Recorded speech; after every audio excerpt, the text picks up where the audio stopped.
Jesucristo sea con cada uno de ustedes. Hoy es la tercera parte de un mensaje que comenzamos llamado liberación, reconciliación. La semana pasada hablamos de dominio y hoy, como el último punto, que es la tercera parte del cuarto punto, hablaremos acerca de la salvación. Así se llama este mensaje: liberación, reconciliación, dominio y salvación. Tercera parte. Y vamos a la escritura, el libro de Juan, un libro que no muchos conocen. Juan 3:16. Y digo que no muchos lo conocen porque muchos saben el texto, pero no conocen la experiencia. Muchos saben lo que dice, pero no han experimentado el significado del texto en su vida. Porque para experimentar el significado del texto, tienen que conocer al Dios vivo y verdadero. Y dice la palabra de Dios: porque de tal manera amó Dios al mundo. Así lo dice. Porque de tal manera amó Dios al mundo, que ha dado a su Hijo unigénito, para que todo aquel que en él cree no se pierda, mas tenga vida eterna. Soberano Señor, gracias por la palabra que va a ser enseñada. Danos la capacitación para poder transmitir tu mensaje, pero también danos entendimiento para que las escrituras se hagan algo vivo y poderoso y transformador en nuestra vida. Estas cosas te pedimos en el nombre de Jesucristo. Términos poderosos. De tal manera. ¿Amó quién? Dios. ¿A quién amó? Al mundo. ¿Para qué? ¿Para salvar al mundo? No. Para que todo aquel que en él cree no se pierda, mantenga la vida. Y quiero comenzar este mensaje diciendo lo siguiente, y presten atención. Es importante que presten atención a lo siguiente. Cuando usted y yo estamos atravesando por nuestros tiempos o momentos más felices, no queremos morir. Escucho, repito, cuando usted y yo estamos atravesando por los tiempos y momentos más felices, esos son los momentos en que usted y yo no queremos morir. El deseo de morir, por lo general, se presenta en nuestras vidas cuando nuestros sufrimientos se vuelven insoportables. Aquí es que comienzan los deseos de morir, cuando nuestros sufrimientos se vuelven insoportables. Pero lo que realmente queremos en esos tiempos, en lo más profundo del corazón, no es la muerte, sino más bien alivio. Lo que queremos es alivio, lo que queremos es desahogo, lo que queremos es mitigación del sufrimiento, del dolor. Queremos que el dolor cese. Lo que estamos buscando realmente es consuelo. En esos momentos lo que nuestro corazón anhela y desea no es morir, es consuelo. Queremos que los buenos tiempos regresen. Queremos que el dolor se vaya de viaje y no regrese. ¿No es ese el deseo de nuestro corazón? Eso es lo que queremos, que el dolor se vaya fuera. Que se vaya, que vaya. Y que no regrese. Quisiéramos que aquellos que amamos, que una vez fueron parte de nuestra vida, regresen de la tumba inclusive. lo que queremos y el anhelo del corazón humano se puede resumir en dos palabras. En dos palabras. Escuche bien. Lo que verdaderamente queremos es vida y felicidad. Miren a ver si la verdad. Queremos vida, pero queremos tiempos felices. Nos engañamos a nosotros mismos cuando presentamos la muerte de forma romántica. Hay gente que le gusta presentar la muerte de forma romántica, de una manera ideal. Lo presentan como si fuera el clímax o de una vida bien vivida. Así muchos lo presentan, la muerte como el clímax de una vida bien vivida. Pero eso es lo que enseñan las Escrituras. La muerte, según las Escrituras, es un enemigo. Primera de Corintios, capítulo 15, versículo 2. Primera de Corintios, capítulo 15, versículo 2. Note lo que dice al final de ese texto. Primera de Corintios, capítulo 15, versículo 2. Lo tenemos. Y el postrer enemigo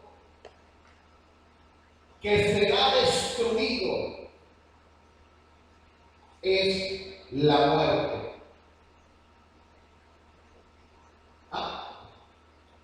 Capítulo 26, el versículo 26, capítulo 15, versículo 26. Vamos bien. ¿Lo tienen ahí? Versículo 26. ¿Qué le dice ahí? Y el postrer enemigo que será destruido, gloria a Dios por eso, será la muerte. Así que la Biblia presenta la muerte como un enemigo que tiene que ser destruido. ¿Quién destruirá la muerte? La vida. La vida es el destructor de la muerte. Y un día la vida paseó entre los mortales, sanando enfermos, yendo a funerales y levantando muertos.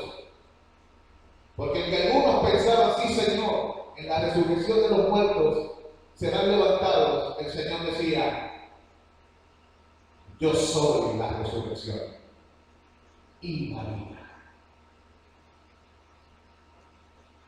La muerte nos corta el disfrute de las cosas hermosas y maravillosas que podemos experimentar en este mundo.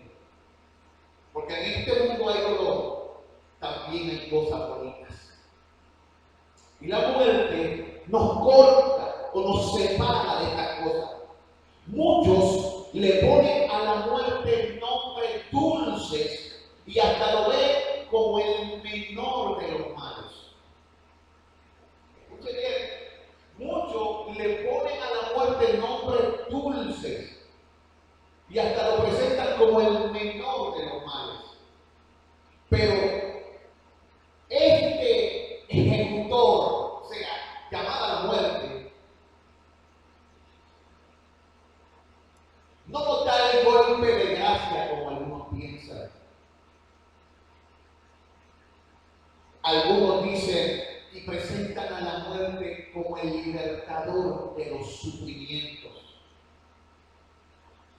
Pero la muerte no es el cumplimiento de los anhelos más profundos del ser humano. La muerte, según las Escrituras, y especialmente si tú no tienes a la vida en ti, es el fin de toda esperanza. Escuchen, si tú no tienes a Jesús, que es la vida y la resurrección, morando en ti, la muerte para ti que me escuchas por las redes y a aquí en la congregación, para ti la muerte es el cese de toda esperanza. Pues el deseo profundo del corazón humano, ya lo mencionamos, es vivir y ser feliz.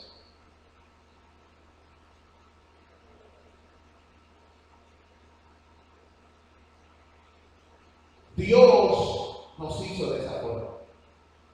Dios puso en el corazón humano el deseo de vivir y de ser feliz. Por eso luchamos tanto por entender nuestra vida en este mundo. Por eso vamos a los doctores a ver si nos ayudan a salir de la enfermedad para no morir tan rápido. ¿Quién puso ese deseo de supervivencia en el corazón? Dios. En Eclesiastés 3:11, la Escritura nos dice que Dios todo lo hizo hermoso en su tiempo. Eclesiastés 3:11, véalo. Allí dice la Escritura que Dios todo lo hizo hermoso en su tiempo y ha puesto eternidad en el corazón de ellos, sin que alcance el hombre a entender la obra que ha hecho Dios desde el principio hasta el fin previo. ¿Quién que puso Dios en el corazón? Eternidad. Cuando vamos por la vida, una de las cosas que pensamos es que queremos seguir viviendo y que no queremos morir, pero queremos vivir rodeado de felicidad.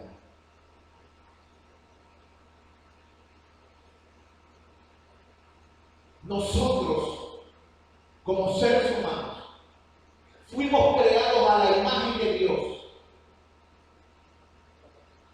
Y Dios ama la vida y vive para siempre.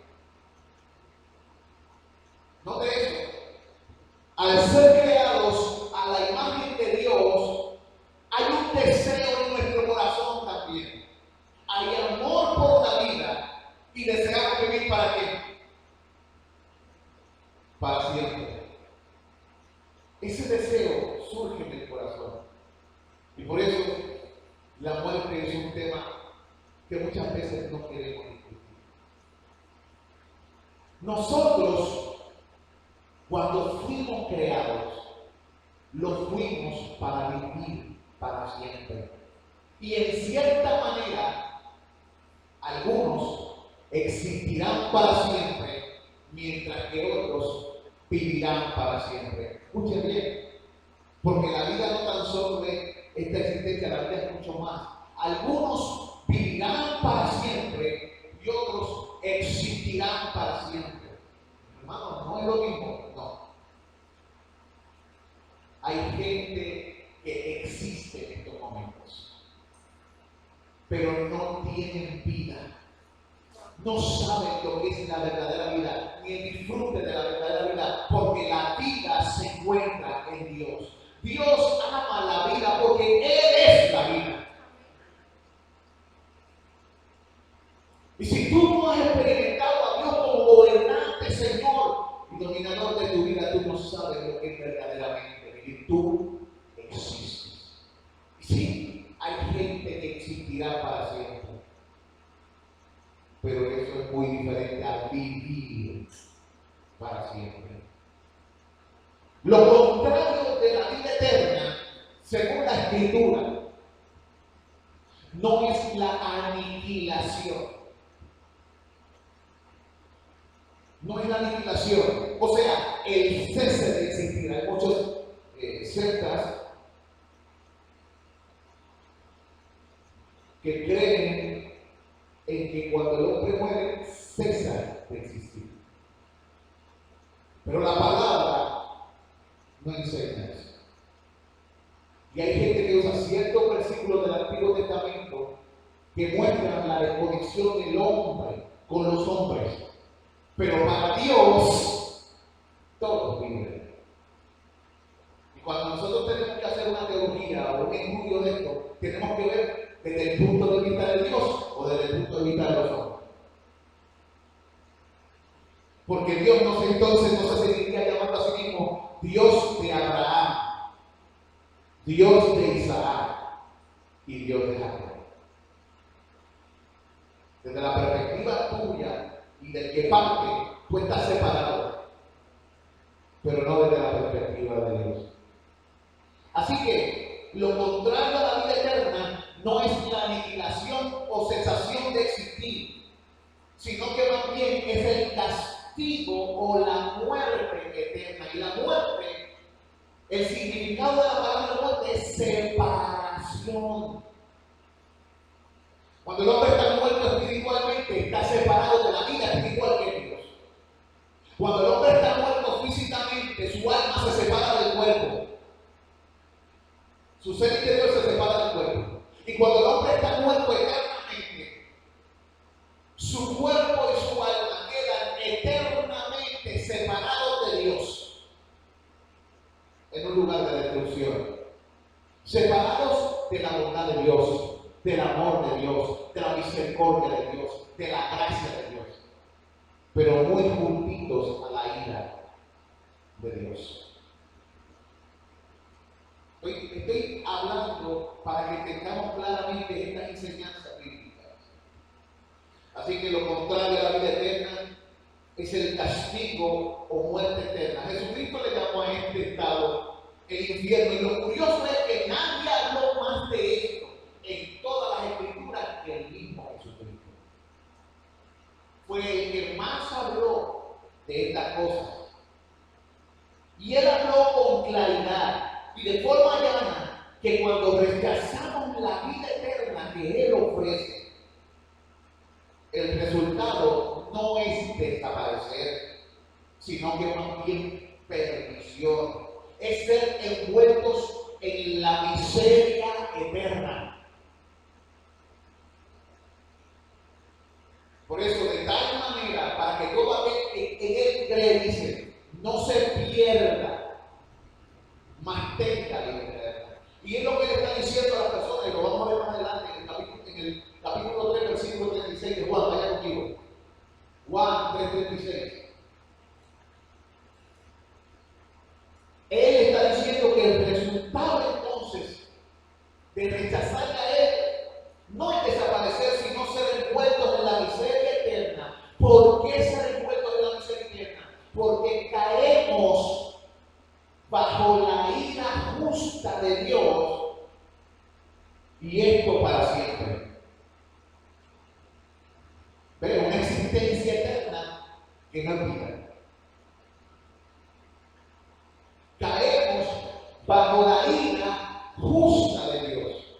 En Juan 3:36, la Escritura dice: el que no cree, el que cree en el Hijo, dice, tiene vida eterna. Pero el que rehúsa creer en el Hijo no verá la vida, sino que la ira de Dios está sobre él. Así lo dice.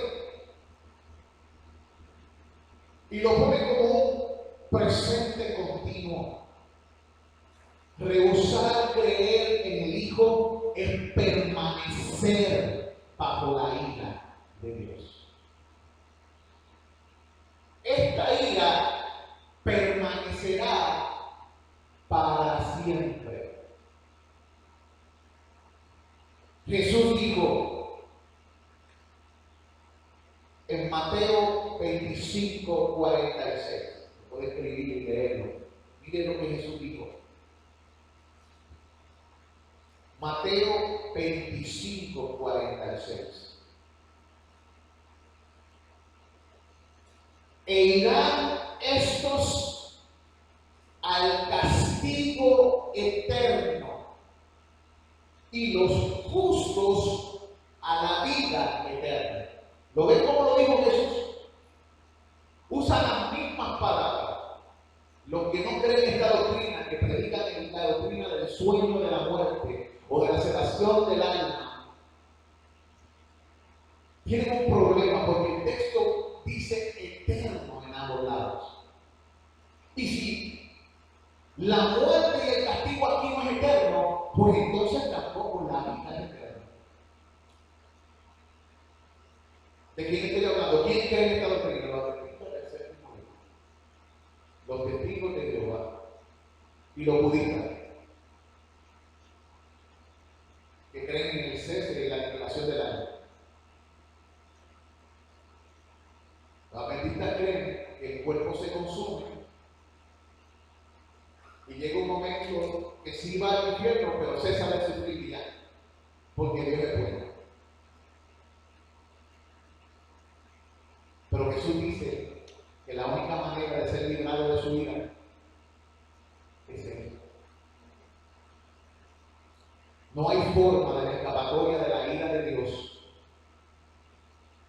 sino a través de Jesucristo. Él vino para dar ese ofrecimiento.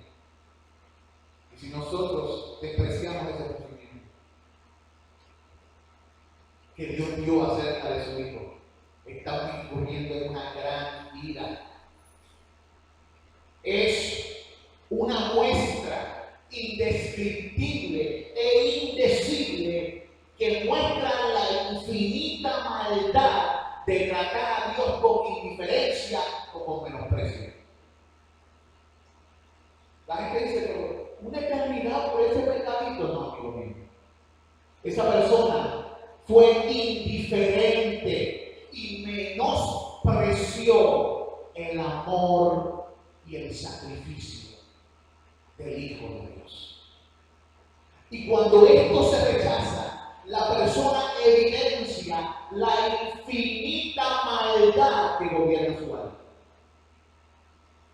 Uno no puede pisotear el nombre del Hijo y menospreciar el sacrificio ordenado por Dios a favor de los que creen, sin tener una repercusión eterna. El peor pecado que hay es deshonrar al Hijo de Dios. ¿Y cómo lo deshonramos? Siendo indiferentes a Dios y a Jesús. O simplemente dándole poco valor a lo que Dios hizo.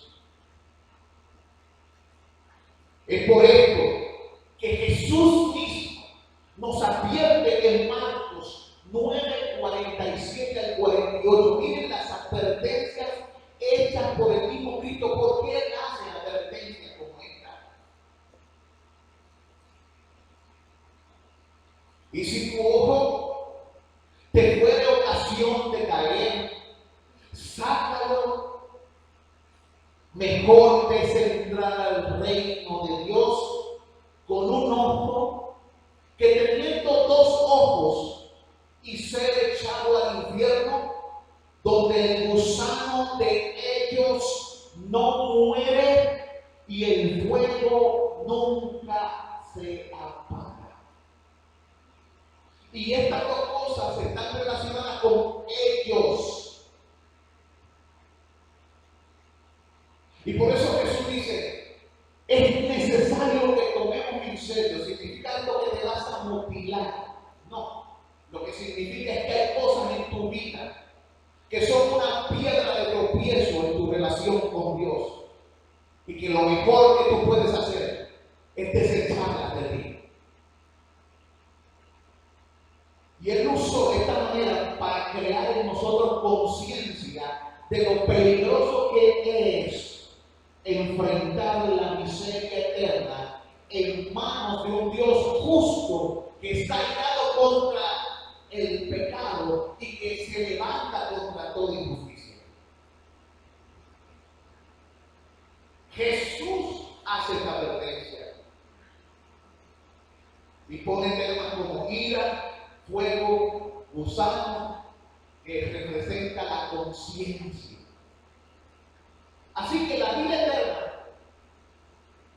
no es meramente una extensión de esta vida donde usted experimentamos placer junto con dolor.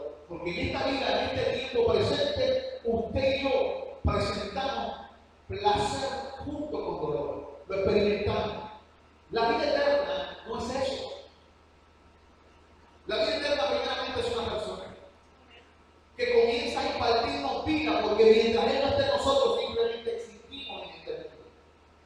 La vida eterna es el mejor resultado y la obtención de todo lo mejor que Dios ha preparado para nosotros, de su propia persona. Mientras que el infierno es el peor resultado de esta vida presente. Escuche bien, el infierno es el peor resultado de esta vida presente. ¿Qué quiero decir? En este mundo ocurren cosas que pueden llamarse infernales, atrocidades que pueden llamarse infernales, pero todavía experimentamos cosas buenas. Pero el infierno será un lugar donde usted y yo no experimentaremos nada bueno, ninguna especie de alivio, ninguna cese de mitigación. Por lo tanto, para muchos, morir, aunque ellos dicen quiero parar de sufrir, para muchos morir será la pérdida de toda la esperanza. Pero ¿por qué usted describe eso así, hermano? Porque quiero abrirte los ojos a la realidad de que un día partirás.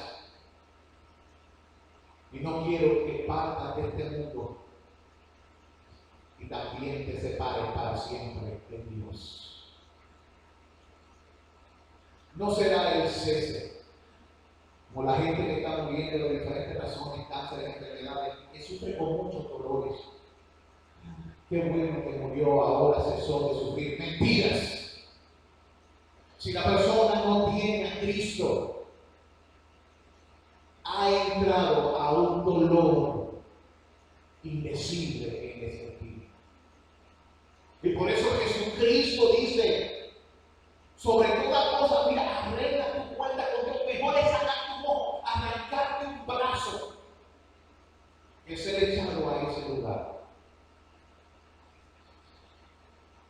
La vida eterna es una experiencia siempre creciente y un supremo disfrute de la felicidad absoluta.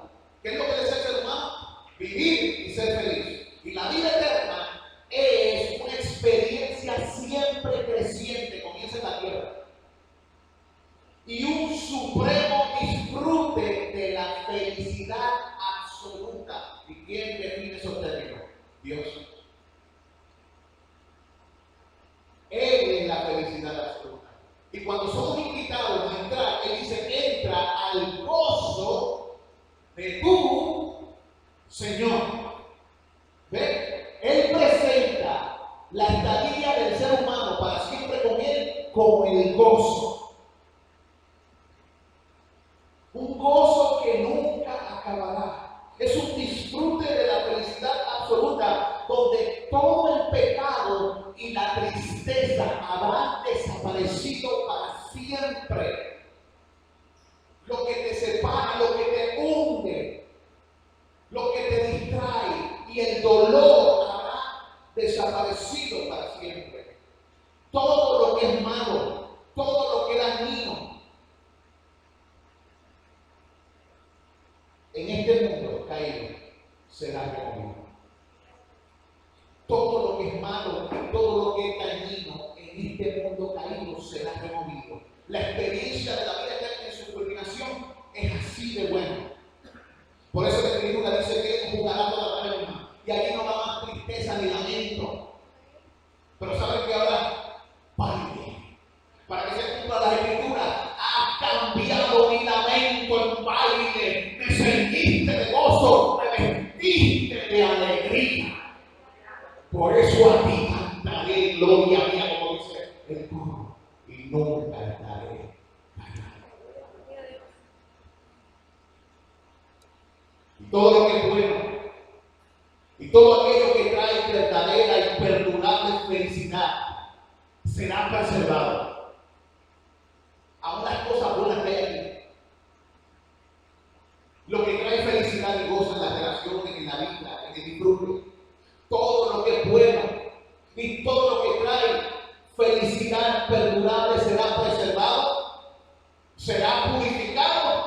y será intensificado.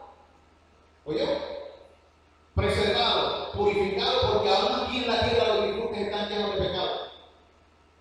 Pero también será intensificado. Tu habilidad para disfrutarlo será aumentado muchísimo, más de lo que jamás pudiste entender. Oh, qué tremendo es el Señor. Seremos cambiados para que seamos capaces de participar y disfrutar de dimensiones de felicidad y goces que eran inconcebibles para nosotros en esta vida. Repito eso, quiero que se te clave. Usted y yo seremos transformados para que seamos capaces de participar y de disfrutar de dimensiones de felicidad y goces que eran inconcebibles, incapacidad para pensar o calcular eso para nosotros en esta vida. Primera de Corintios 2:9 dice, Primera de Corintios 2:9 dice, antes bien, como está escrito, cosa que ojo no vio, ni oído oyó, ni han subido a corazón de hombre, son las que Dios ha preparado para los que le aman. Cosas que el Espíritu, amados, en su conocimiento profundo de Dios, ha querido revelarnos. Cosas que el Espíritu Santo aquí en Cristo dejó en el conocimiento profundo, porque el Espíritu todo lo investiga, aún lo profundo de Dios, ha querido revelarnos. Lo sabemos porque el próximo versículo dice eso. Si usted lo lee, el próximo versículo, después que la básicamente eso es lo que dice. El mismo Espíritu, con su conocimiento profundo, nos revela las cosas. Así que, esta verdad que estamos hablando es una verdad en cada momento de la vida. Es una verdad ahora y es una verdad que permanecerá para siempre. Para aquellos que creen en Cristo, lo mejor no tan solo vino en una ocasión y se encarnó, sino que lo mejor está por venir. Sin asuntos políticos envueltos ahí. No tan solo vino el Hijo de Dios, que es lo mejor del cielo, también Él vendrá. Veremos la todo suficiente y satisfaciente gloria de Dios. ¿Vio? Eso lo veremos. La todo suficiente y satisfaciente gloria de Dios. Como lo declara Jesús en Juan 17:3. Y esta es la vida eterna. Que te conozcan a ti, el único Dios verdadero, y a Jesucristo, a quien has enviado. Así que la idea cristiana de la salvación se relaciona con el pasado, con el presente y con el futuro. Escuchen, la idea cristiana de la salvación se relaciona con el pasado, con el presente y con el futuro. Veamos primero el pasado. La Escritura dice, por gracia sois salvos por medio de la fe. Y esto no de vosotros, pues es don de Dios. Note cómo presenta esta salvación como algo que ya le ha sucedido a los que creen en Cristo. Por gracia sois salvos. Eso es en Efesios 2:8. Pero en 1 de Corintios 1:18 se nos dice que el Evangelio es el poder de Dios para salvación. ¿Pero para quién? El texto dice, para los que se salvan.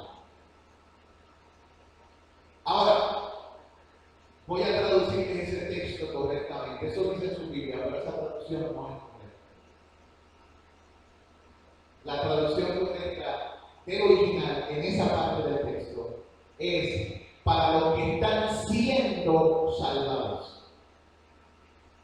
Note, para los que están siendo salvados. Primero, por gracia soy salvo. Fuimos salvos desde que creímos, pasado. Pero ahí está diciendo que este evangelio es el poder de Dios para los que están siendo salvados. Eso está hablando ya del presente. Ahora mismo usted y yo estamos, no tan solamente fuimos salvos, todavía cada día estamos siendo salvados. Pero lo que nos lleva entonces a Romanos 13, 11. Romanos 13, 11. ¿Lo tiene? Al final de ese versículo, vaya al final de ese versículo, dice, porque ahora está más cerca, Romanos 13, 11. ¿Lo tienen? Al final del versículo dice, porque ahora está más cerca nuestra salvación que cuando creímos. Ahí está presentando la salvación en forma que futura. ¿Vieron? Está más cerca nuestra salvación que cuando creímos. Así que, según las Escrituras, nosotros hemos sido salvados, estamos siendo salvados y seremos salvados. ¿Oyeron? Según las Escrituras, nosotros hemos sido salvados, estamos siendo salvados y seremos salvados. Y en cada uno de estos escenarios, pasado, presente y futuro, somos salvos por la muerte y el derramamiento de la sangre de Cristo. En el pasado, en el presente y en el futuro, lo que nos salvó fue su derramamiento y su muerte a favor nuestro. En el pasado, de una vez y por todas, el precio por nuestros pecados fue pagado por el mismísimo Cristo. Fuimos justificados, pasado, por la fe. En el presente, este sacrificio y muerte de Cristo nos asegura el poder del Espíritu de Dios para salvarnos de forma progresiva, tanto del dominio del pecado como de la contaminación del pecado. En el presente, el Espíritu de Dios que ha sido enviado como el segundo ayudador, como el paracleto de Dios, por la sangre del pacto eterno, está presente, salvándote de tus pecados y de su dominio y librándote de su contaminación. ¿Qué hace? Él aplica la sangre del Cordero sobre tu vida, pero también te santifica, te separa para Dios.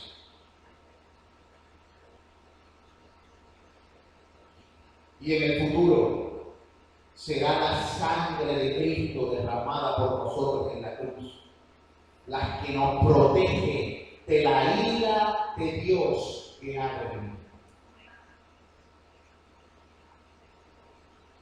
Pues esta ofrenda hecha una sola vez a nuestro favor, en la que nos perfecciona y nos da entrada al gozo indecible preparado por Dios para los que le aman. Con una sola ofrenda, Él hizo perfectos para siempre a los santificados, como está escrito en el libro de Hebreos. ¿Saben? Hay un juicio muy real que se avecina. Repito, hay un juicio muy real que se avecina. La palabra describe este juicio de la siguiente manera en Hebreos 10:27. La palabra describe este juicio de la siguiente manera en Hebreos 10:27. ¿Lo tenemos? Allí dice, y se describe esto como una horrenda, noten la palabra, horrenda expectación de juicio y de hervor de fuego que ha de devorar a los adversarios. Miren cómo lo predica. Horrenda expectación de juicio y de hervor de fuego que ha de devorar a los adversarios. Hebreos 10:27. Por esto, en las Escrituras se nos anima a conducirnos, a caminar nuestra vida en gratitud, en temor y en reverencia. Escuche, por eso a ti y a mí se nos anima a caminar en gratitud, en temor y en reverencia. Veámoslo en el libro de Hebreos mismo, en el capítulo 12, versículos 28 al 29. Hebreos 12, 28 al 29. Miren cómo lo dice. Así que, recibiendo nosotros un reino inconmovible, tengamos gratitud y mediante ella sirvamos a Dios, agradándole con temor y reverencia. ¿Qué dice? Gratitud, temor y reverencia. ¿Por qué gratitud? Por lo recibido. ¿Por qué temor y reverencia? Porque como dice el versículo 29 allí, porque nuestro Dios es fuego consumidor. Aquí lo dice claramente. Así que es un llamado a la gente de su época en todos los tiempos. ¿Cuál es el llamado? Vayamos a Él con gratitud, con temor y reverencia. Huyamos de la ira que vendrá.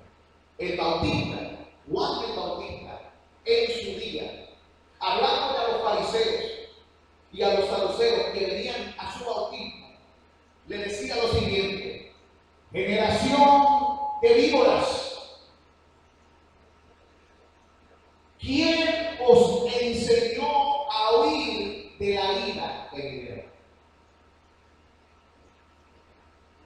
Así le dijo a los saduceos, a los religiosos y a los fariseos de su época. Le llamó generación de víboras.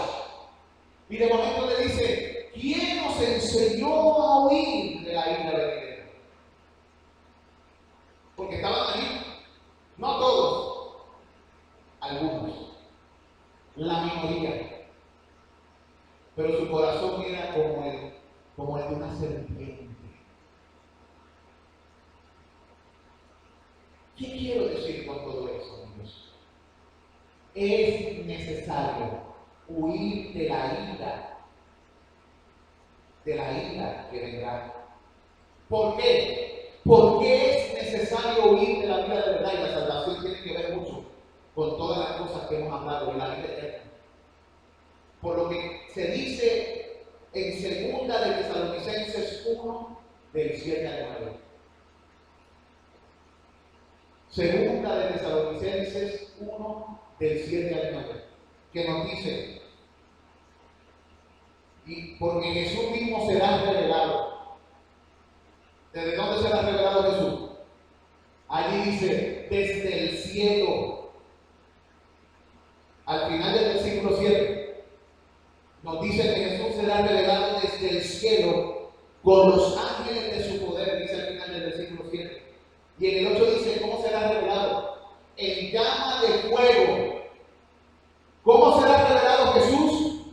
En llama de fuego. ¿Por qué será revelado Jesús en llama de fuego? Para dar retribución, o sea, el pago. ¿A quiénes le dará el pago? A los que no conocieron a Dios, ni obedecen el evangelio nuestro Señor Jesucristo. Él se revelará en el cielo con los ángeles de su poder en llama de fuego para dar retribución a los que no conocieron a Dios ni obedecen el evangelio de nuestro Señor Jesucristo. Muchos dicen, yo conozco a Jesús, pero se evidencia por la obediencia al evangelio. Y él dice que él les dará el pago, los cuales, versículo 9, mire lo que dice el versículo 9, estas personas que no obedecen, estas personas que no conocieron, dice allí, los cuales sufrirán pena de eterna perdición.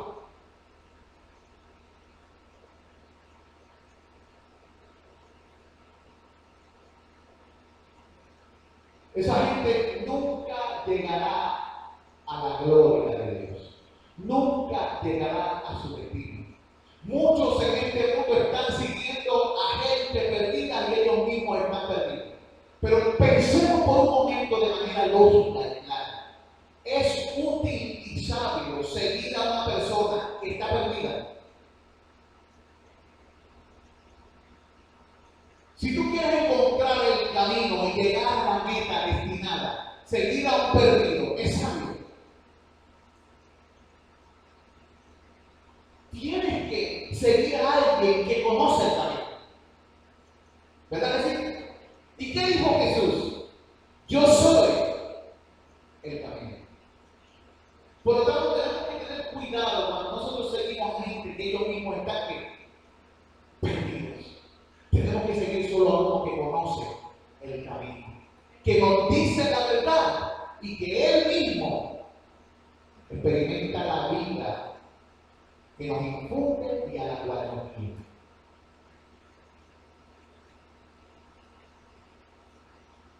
Amados,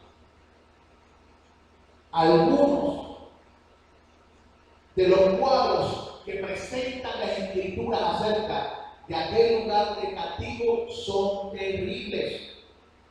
Y es irónico que Juan, el apóstol del amor, como se le conoce, es el que nos da los atisbos o las vislumbres más gráficas del infierno. Por si acaso no sabemos lo que son atisbos y vislumbres, estoy hablando de lengua, es el que nos da la mirada o la ojeada para que podamos ver de manera clara asuntos acerca de la vida venidera. Y Él quiere que tú y yo estemos claros. Él quiere presentar la realidad de las cosas.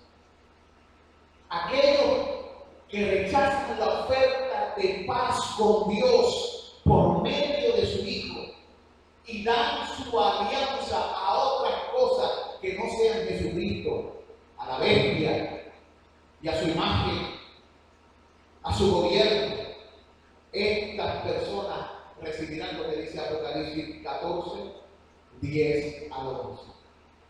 Vaya conmigo a Apocalipsis 14, 10 al 11. Yo voy a explicar eso, porque muchos están confundidos con su numerología. Y en vez de aclarar las cosas de la Biblia, lo que hacen es que confunden a los creyentes.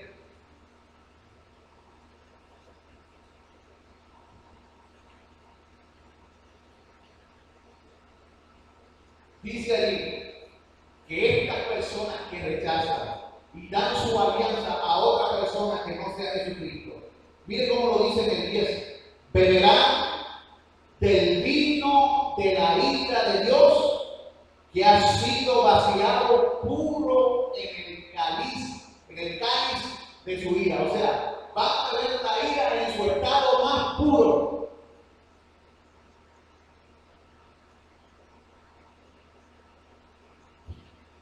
Y serán atormentados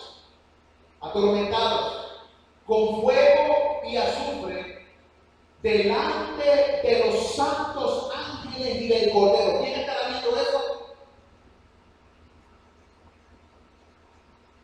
¿Quién estará ahí presenciando eso? Aquel que es amor. Por eso es una gran maldad el desprecio y la indiferencia. La gente se cree que se va a librar o que su castigo será momentáneo y luego cesará de existir. Pero tú no puedes menospreciar y ser indiferente al Dios eterno e infinito sin pagar un precio conforme a la dignidad de aquel a quien nos permite. Por eso estas cosas son tan serias y la gente ya no las explica en la iglesia. Les prometen riquezas en este mundo, prosperidad en estas cosas y les cierran los oídos para que no consideren su propia condición ante el Dios eterno y a la eternidad que se avecina en cualquier momento. Hoy estás aquí, mañana puedes brincar a aquel lugar, existir en eterna miseria o vivir en eterna felicidad con Dios. Y mira lo que dice el texto: fuego y azufre delante de los santos ángeles y del Cordero. Versículo 11: y el humo de su tormento sube por los siglos de los siglos, y no tienen reposo de día ni de noche los que adoran a la bestia y a su imagen, ni nadie que reciba la marca de su nombre. Y la gente se cree que eso es simplemente va a tener un sello aquí y ya. El número de la bestia, ¿cuál es? 666. El 6, ¿qué representa? El gobierno impío humano, imperfecto.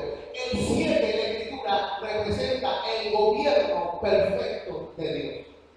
¿Qué es recibir la marca? Es someterse a los designios del gobierno de este mundo.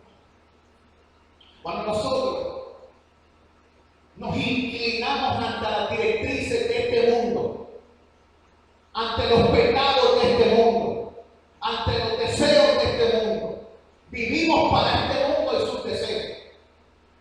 Cuando nosotros nos rendimos ante gobernantes que ponen leyes que se oponen al gobierno de Cristo, ya hemos recibido la marca de la bestia.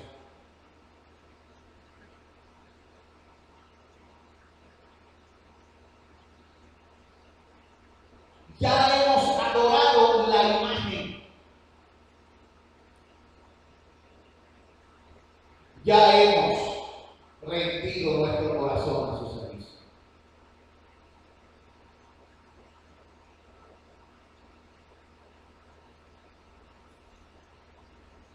Basado en esa definición del número y la marca de su nombre, de llevar el sello de esa vida.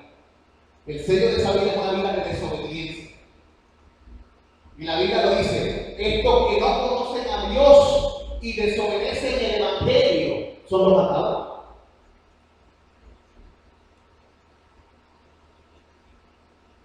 ¿Qué marca te define?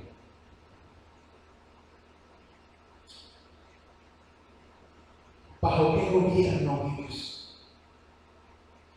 ¿Quién reina soberano en tu vida? A que no habían escuchado eso, pero la Biblia lo dice por todos lados.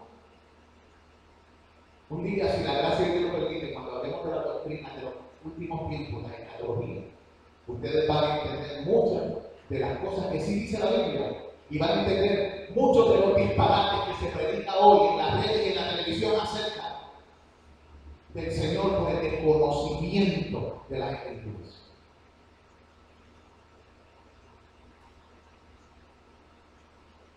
La derecha significa el poder y la señal en la frente significa el pensamiento.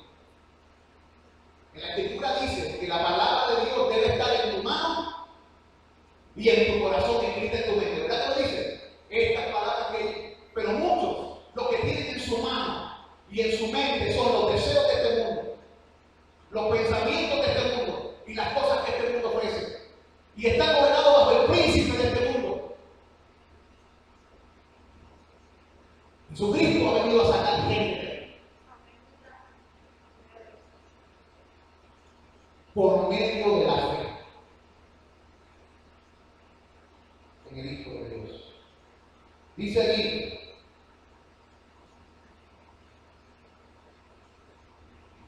esta gran realidad.